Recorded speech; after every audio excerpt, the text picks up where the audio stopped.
Hi everyone, I am Ujjwal and you are watching DigitWise. In this video, I am going to show you how to fix message automatically deleting after 30 days in iCloud on Mac.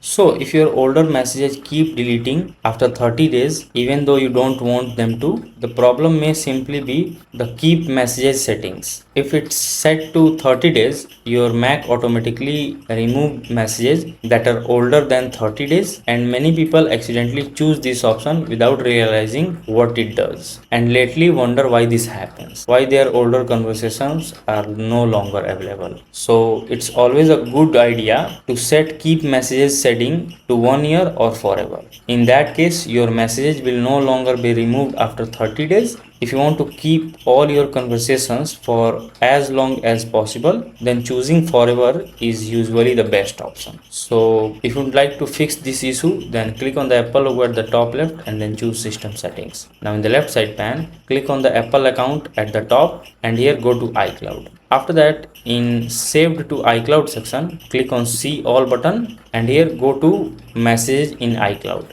Here make sure to enable the toggle right to use on this Mac and then click on the drop down menu right to keep message, and as you can see here I have chosen 30 days. That's why the messages in iCloud is keep automatically deleting after 30 days. So all you just need to choose between 1 year or forever depending on how long you want to keep your conversations. Forever is best option if you don't want your message to delete automatically in the future. But yeah, keep in mind that changing this option won't bring back the message that have been already deleted. It will basically only prevent your future message from being removed automatically after 30 days. So choose any option according to your preference and that's it. So if this video helps you in any way, then do like it and subscribe to the channel. Thanks for watching.